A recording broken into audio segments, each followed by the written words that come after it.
Hoje eu vou te ensinar tudo o que você precisa saber sobre keyframes. O que são, como funcionam, como criar animações com eles, onde vivem e como se alimentam. Antes de seguir com o vídeo, eu quero avisar pra vocês que hoje a gente vai tratar de um assunto bem técnico do Premiere. Então, se esse é o primeiro vídeo que você está assistindo, ou se você nunca mexeu no Premiere antes, eu não recomendo que você comece por aqui. Você pode assistir esse vídeo aqui, onde eu trato desde o comecinho tudo que eu vou falar. Ele é bem mais fácil de se entender para principiantes. Beleza, agora se você tá aqui é porque você quer realmente aprender sobre keyframes. Então vamos começar por o que é um keyframe.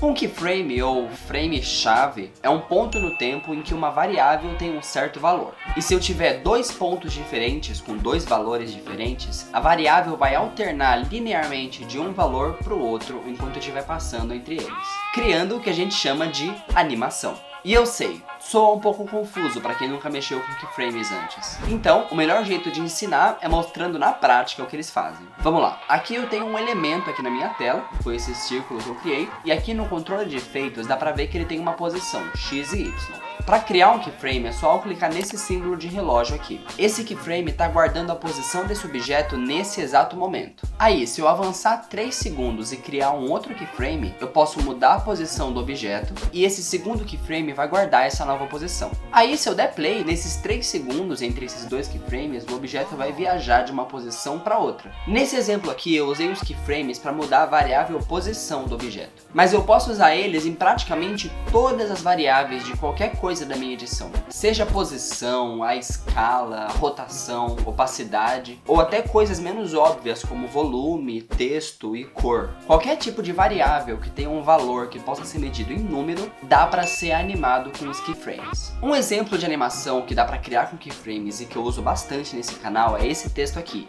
Ele aparece na tela e fica em constante movimento, como se estivesse flutuando. E eu crio esse resultado só mudando os valores de posição e rotação do texto. Porém, se eu copiar essa animação aqui no Premiere, você vai ver que o texto fica meio travado e com um movimento bem brusco quando muda de direção. Qual será que é a diferença dessa animação para essa aqui? É esse segredo profissional que eu vou ensinar para vocês agora mesmo. Como suavizar as suas animações. E para a gente conseguir visualizar melhor o que eu vou te ensinar, eu vou clicar aqui nessa setinha para abrir a visualização em gráfico do meu movimento. Resumindo, esse gráfico aqui mostra a velocidade com que o objeto segue o meu movimento. Aqui dá pra ver que o meu movimento tá todo linear, ou seja, ele tá mudando a posição dele numa velocidade constante. Agora, se eu clicar com o botão direito no meu keyframe, vir aqui em interpolação temporal e selecionar diminuir suavização, você vê que ele cria essa espécie de curva. Agora, o movimento começa mais lento e acelera com o tempo. Aqui no keyframe final eu posso clicar em aumentar a suavização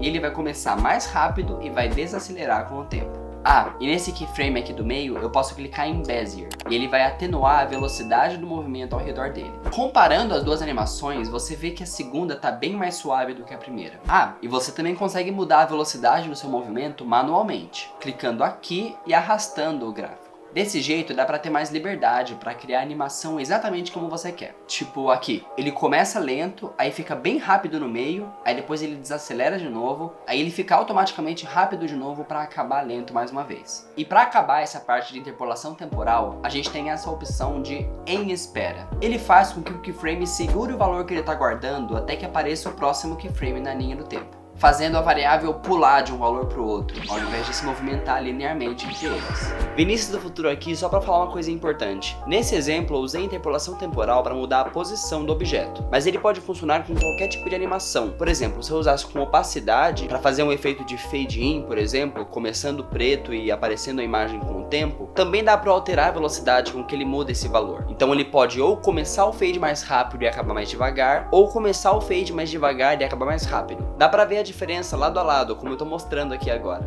Enfim, esse tempo todo eu estive mexendo na interpolação temporal. Tempo, nesse sentido, está relacionado à velocidade com que o objeto faz essas animações. E agora eu vou te mostrar a interpolação espacial. Alguns tipos de animações, tipo essa de posição, criam uma espécie de rastro na tela, igual a ferramenta caneta do Photoshop, que eu falei um pouco sobre nesse vídeo aqui. Mudando a interpolação espacial, você consegue suavizar o próprio movimento do objeto pela tela. Por exemplo, mudando esse keyframe aqui com a interpolação espacial para Bezier, você vê que na hora de mudar de direção ele faz quase uma curva aberta, para não ficar um movimento tão brusco. Isso ajuda bastante a atenuar suas animações para criar, por exemplo, o texto que eu falei antes. Mas às vezes o movimento brusco é exatamente o que você quer. E muitas vezes eu já tive bastante dor de cabeça para criar uma curva brusca, porque às vezes o Premiere atenua automaticamente as curvas que você faz. Para resolver isso, é só vir aqui de novo na interpolação espacial e clicar em linear. Desse jeito ele vai seguir exatamente o movimento que você criou, sem nenhuma atenuação. Ah, e você também consegue mudar a interpolação espacial mexendo no próprio rastro que a animação cria na sua tela. Se você segurar Ctrl enquanto clica em um dos pontos do seu movimento, você consegue mudar ele de linear para Bezier e de Bezier para linear. Aí é só clicar nessas alcinhas aqui para mudar certinho qual que é a curva que ele vai fazer. Enfim, tem muitos outros detalhes que dá para se falar sobre os keyframes. Mas eu pessoalmente consegui fazer todo o trabalho profissional de edição que eu faço até hoje usando só o que eu te ensinei. Por mais que pareça básico, se você se aprofundar nessas técnicas com bastante prática, você consegue fazer tudo o que você imaginar. Uma animação bem complexa, misturando movimentos bruscos e suaves, fazendo curvas e mudando de tamanho. Bom, por hoje ficamos por aqui, mas não se esquece que toda segunda-feira às 9 horas eu posto um vídeo novo no canal, então se inscreve para não perder nada. Se você quiser ver mais aplicações sobre keyframes e suas opções de atenuação, você pode assistir esse vídeo aqui, onde eu ensino a criar algumas transições no Premiere usando só o efeito Transform e animações com keyframes. Tchau, tchau! Até a próxima!